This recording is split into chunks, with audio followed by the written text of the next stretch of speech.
Друзья, всем привет! В сегодняшнем коротком видео я хотел бы поделиться процессом изготовления EFIS для Boeing 737. Программа обработки всех кнопок, тумблеров и энкодеров уже написана и работает, но пока только для X-Plane.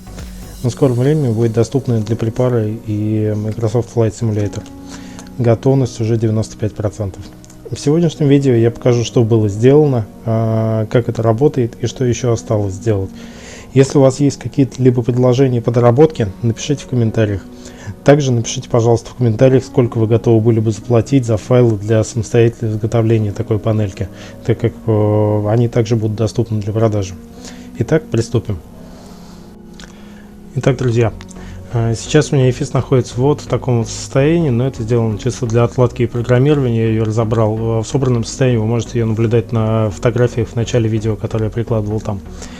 Программа запущена, да, и все изменения проще всего будет наблюдать на этих двух дисплеях.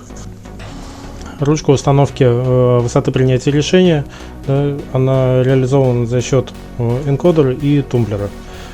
Вот, можно на экране на левом наблюдать изменение высоты как в одну, так и в другую сторону.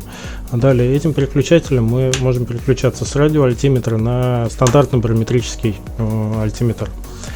Далее ручка установки давления. Вот также можно наблюдать, как изменение происходит, да, когда я вращаю энкодер. И также здесь переключатель между гектопаскалями и дюймами ртутного столба. Также здесь все меняется. Да, еще если какие-то изменения не будут видны, да, вы можете всегда вот здесь за счет плагина DataRef Tool наблюдать, подсвечивается, когда та или иная кнопка нажимается, либо энкодер или тумблер переключаются. Вот, очень удобная, кстати, вещь, всем советую, если вы занимаетесь разработкой каких-то панелей, да, для X-Plane именно. Кнопка FPV, так называемая, это кнопка включения, отображения либо отключения вектора траектории на главном экране, на основном дисплее. Соответственно, вот он включается, отключается, да, и также можно наблюдать, что здесь эта кнопка отрабатывает. Далее кнопка Meters, это включает метрическую систему. Также можно наблюдать по высоте. Соответственно, по кнопкам, что у нас еще есть два тумблера, они вынесены через проводки, так как они будут крепиться к основной, прикручиваться к основной лицевой панели, она достаточно далеко находится. Эти тумблеры отвечают за включение вормаяков, соответственно, переключение у капитана и первого пилота, второго пилота. Также видно, что отрабатывается, да. Далее кнопка трафик, она находится здесь, соответственно, включает либо отключает отображение трафика на навигационном дисплее. Следующая кнопка КТР, да, CTR, она отображает изображение самолета в центре навигационного дисплея, переключает, соответственно, эти режимы. Что еще? Здесь выведены такие переключатели, которые, соответственно, здесь они у нас, сейчас вот так вот сделаем, чуть-чуть, чтобы было видно.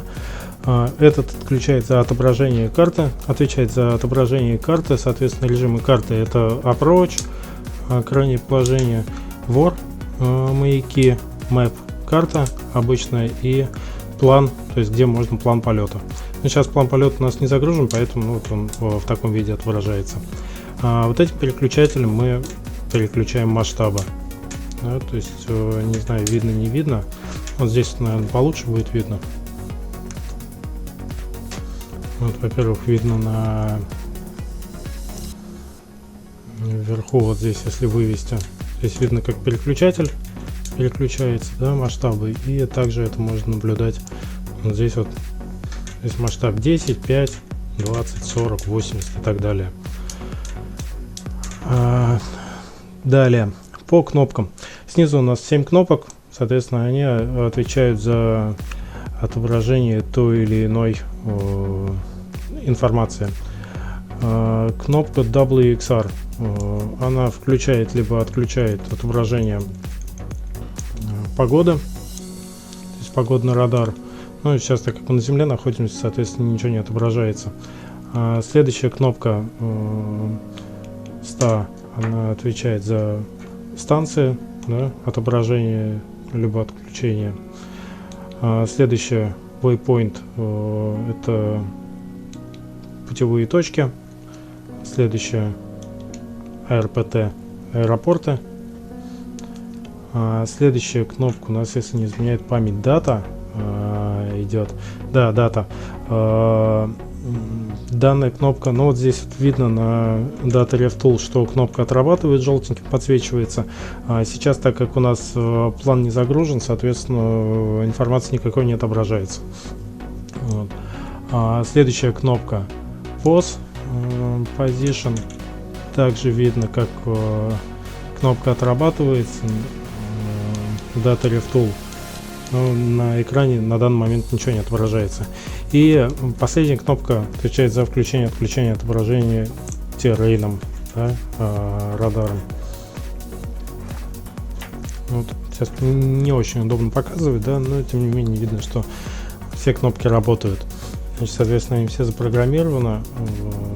И в ближайшее время выйдет уже версия программы, которая будет поддерживать Microsoft Flight Simulator, Prepar 3D, FSX, возможно, если кто-то в нем еще летает.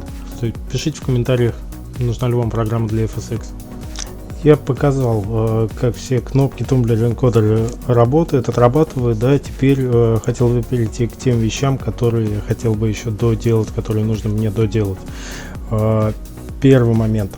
Значит, те, кто смотрели мои предыдущие ролики, да, знают, что данная плата, она будет работать вкупе с MCP, да, и по сути подключаться она будет через MCP, как сейчас у меня и сделано, то есть вот этим шлейфом, да.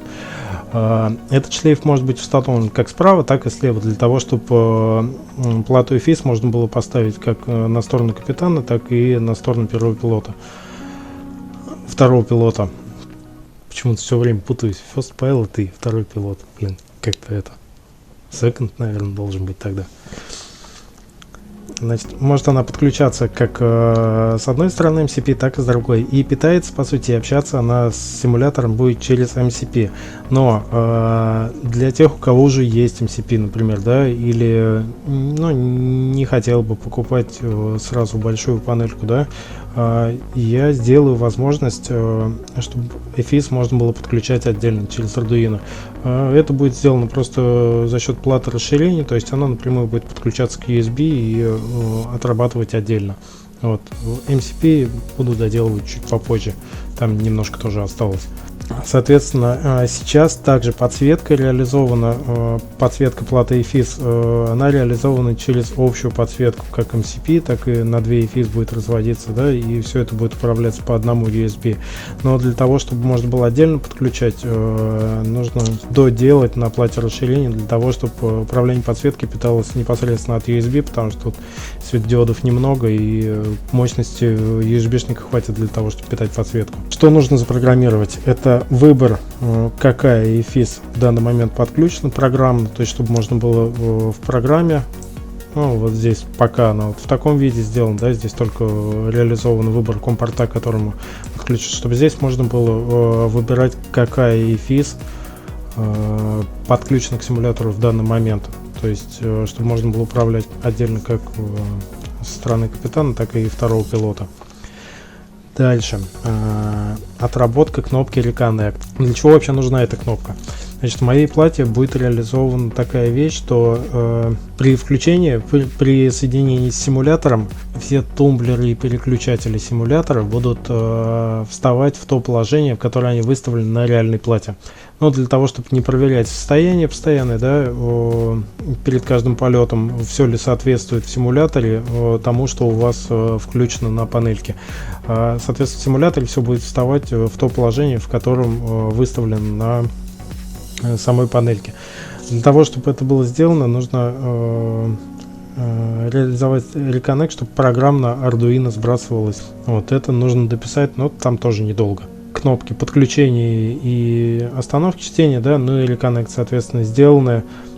ну, чисто для функционала. То есть они не отрабатывают никакие исключения, если, например, там 2 раза стоп нажмешь или прочее, да, или 2 раза connect, то есть вылезет ошибка. Ну, это тоже недолго. Насколько я смог с этим разобраться в программировании, да, напомню, что я далеко не программист. Насколько мне удалось с этим разобраться, ну, это недолго сделать и несложно. Дальше. Дособрать корпус. Сейчас корпус допечатывается у меня, и, соответственно, он будет как в закрытом виде, его можно будет использовать как отдельный прибор, либо для встройки в непосредственно домашний кокпит можно будет полуоткрытую версию сделать. Соответственно, это тоже осталось допечатать на 3D принтере. Ну и по сути это все, что мне осталось. Если у вас есть какие-то пожелания по доработке, да, то есть чтобы вы хотели видеть еще, ну, либо я о чем-то забыл сказать, напишите, пожалуйста, в комментариях, я попробую это реализовать. Ну, а на этом сегодня все. Всем пока. Если вам понравилось это видео и мой проект, ставьте лайки. В описании будет ссылка на мой предыдущий проект, где собрано MCP, но MCP в предыдущей версии без возможности подключения EFIS и прочих вещей, но она также рабочая и полнофункциональная. Всем пока, удачи, ставьте лайки, подписывайтесь на канал и до скорых встреч.